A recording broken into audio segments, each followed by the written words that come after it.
Usa sa mga mensahe nga atong makuha nining atong pagbasa og sa ebanghelyo mao gyud ning gubat sa bakak og sa kamatuoran. Mag-away gid ning bakak og ang kamatuoran. Kamo hain man mo nabilong nga grupo na amo sa bakak o sa kamatuoran. Di mo ganahan mamakak.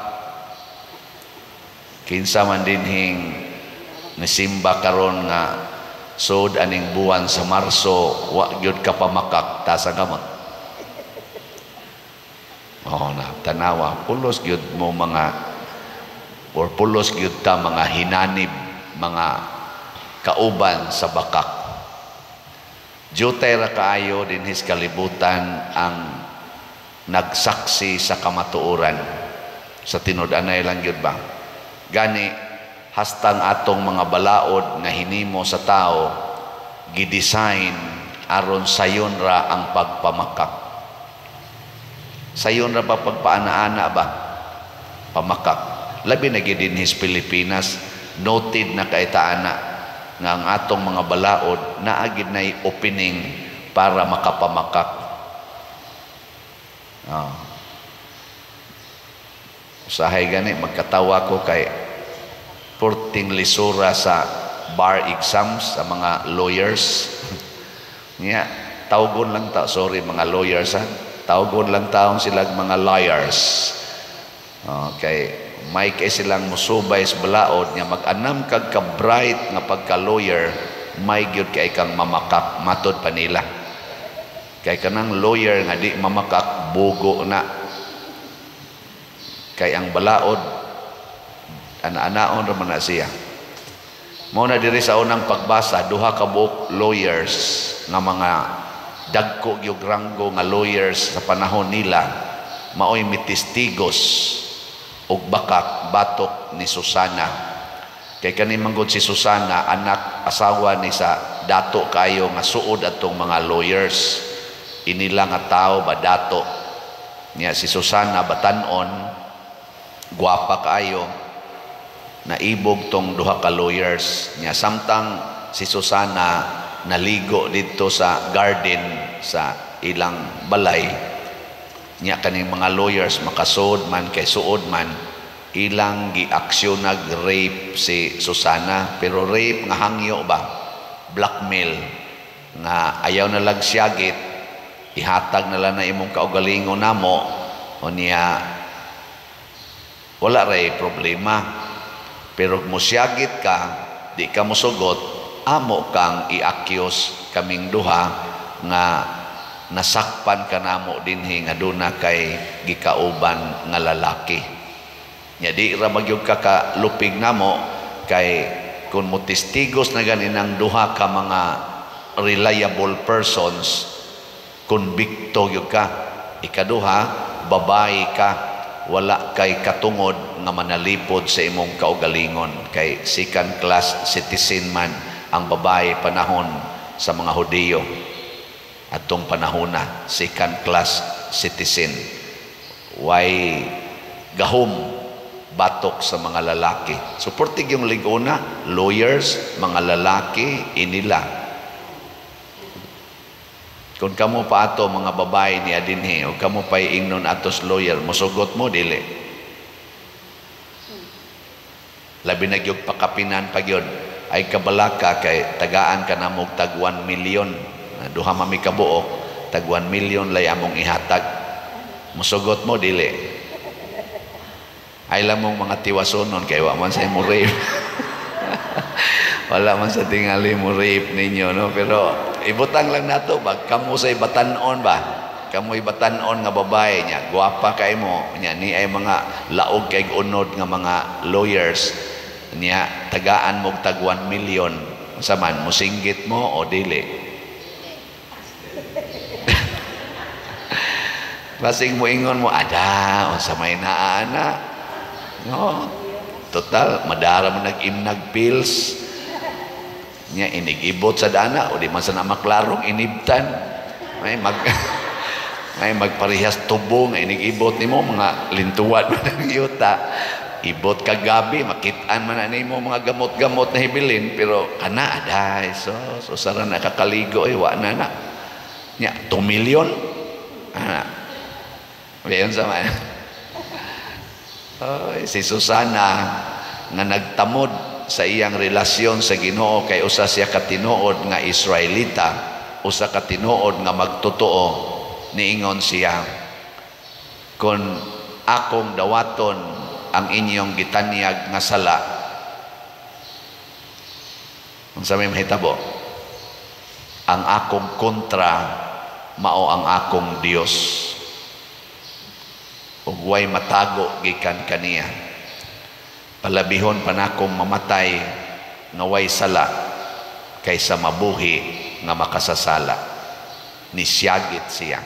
Mao na ni dinhi nga gihukma na siyang patyon sa atong first reading. Taas man ta kay ni o gibasa pa ni wa pa mahuman rug basa. Kay taas man ning istorya ha, drama man kay ni. Niya ang Ginoo matud pa sa atong tubag sa Salmo. Sa tubag na to, bisan maglakat ako sa walog nga mangitngit, wala ako'y kahadlukan nga dautan, kay anaa ka man sa akong kiliran.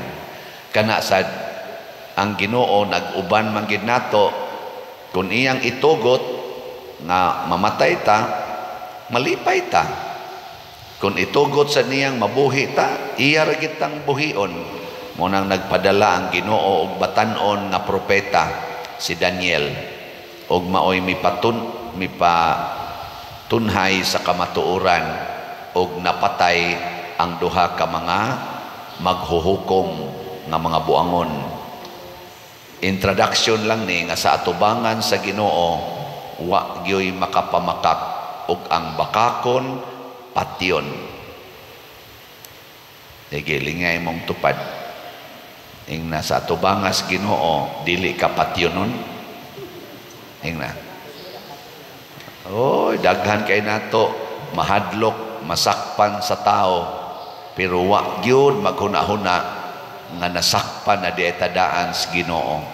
Usa ka dakong pang hatag og kabuang kanabang giilad nato ang atong kaugalingon nga sa pagpamakak nakaikyas na ta sa silot. Sa matas Ginoo pulos gyud ta nakit-an. Muna ay mo kabalaka kay di asa ko'y gibuhat nga wa mo kahibaw pero nahibaw ang Ginoo. Lingay mong tupad. Ing na nasakpan na kas Ginoo ing na nasakpan na ka. Ay na lang pagpakaroon ingnon diha. Dugay na kang nasakpan. Ana, simba-simba pagyod ka dinhi, niya mag misa-misa pagyod, nasakpan na ka.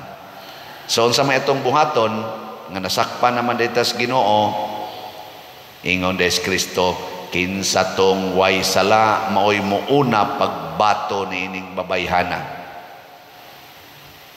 Sa may meaning anang gisuwat-suwat ni Kristo siyang tudlo, kinsa tong wa ninyo'y sala mo'y muhunag hapak og bato aning babae nga nasakpan nga makasasala na napaw. Unsay pasabot ana? Kun kita aware nga naa sa diaytay sala, ayaw na lang panghukom anang imong isig katao. Pariha raman mo.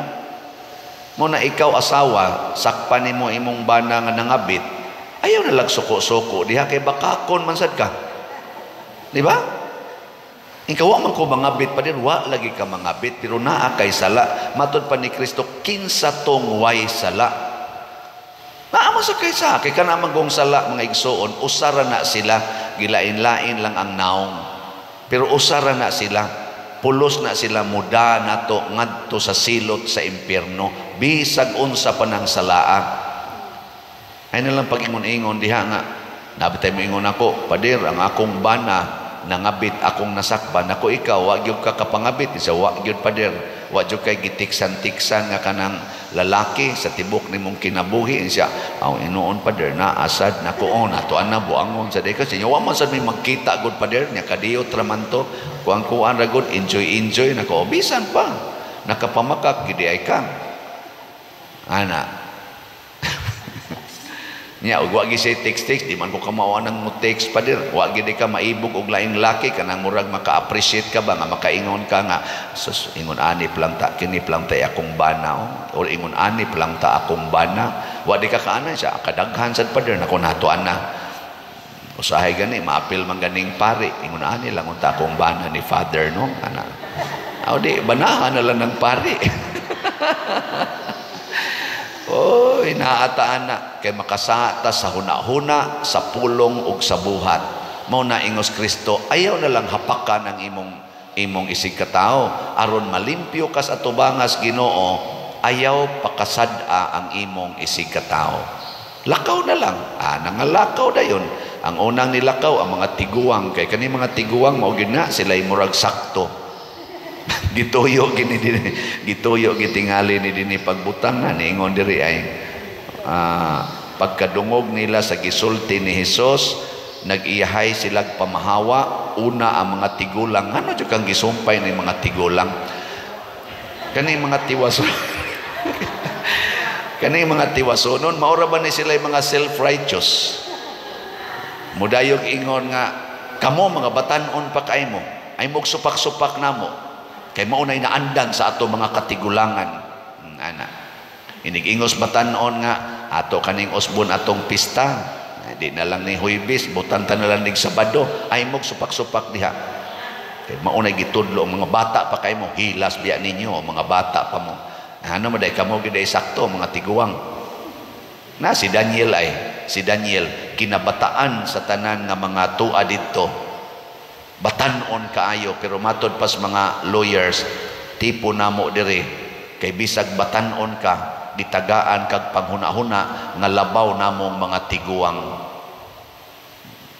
no natuusan mo sa batanon oy ug mingong batanon pa ma kamo may opisyale sa kapilya ibutang ta na lang kanig Sabado atong pista oy kay ting klase man ang Huwebes unya ting trabaho pagyud namo ana paminaw sad mo sa batanon di ba aron mo ingon sad mo nga bitaw no lahi naman daing panahon karon dili naman depras una nga umaragay ato biyaan na nato anytime karon di ay opisina naman na din am day mo kabiya ana o di malipay to mga batanon yes Sabado na makadisco nami magpaminaway ta ba ana dili kay mo insist yun mo kay maoy na andan patay ta diha si Kristo gusto gid siya nga ang bag-o bino ibutang og bag-ong sudlanan nga panit kay kun ang bag-ong bino ibutang og daang sudlanan magisi ang daang sudlanan mausik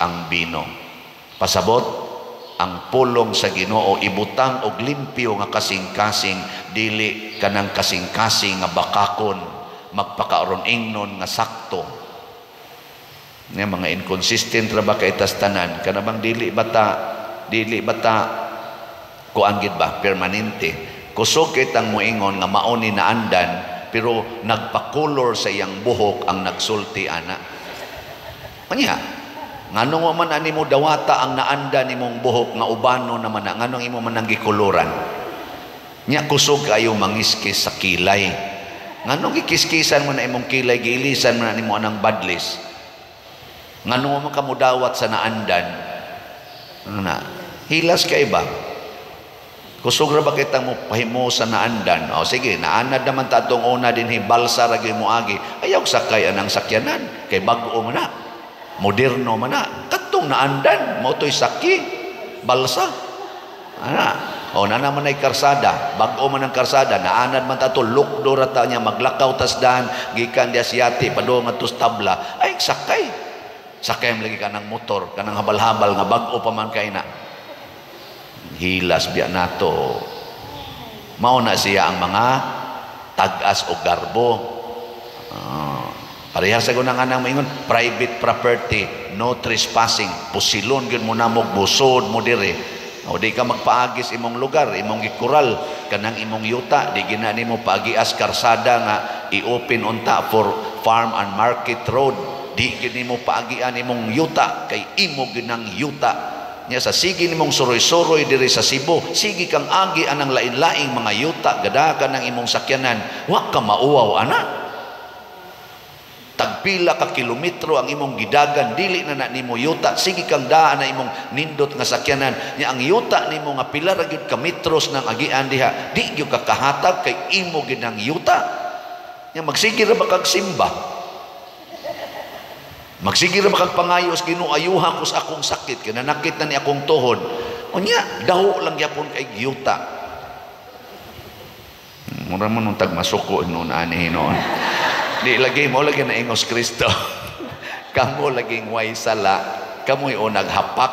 Ana, kita man gud hilas kita sa tanan, mura sa tagway atong kahuyangan. Nung nakita mo pare magkuyog og ang madri, ayaw mo ditso panghukom we. Ditso sa mong panghukom dayon. Tagaisan mig higayon nga maka-enjoy. Sa amo ba mga kanang private moments ba nga mag-meditation me, mag-sharing me about Jesus, ana. Inyong sa ming hukman nga nagbuhat nga panagsaraman ni ana. Di man na pirmi. Di ba?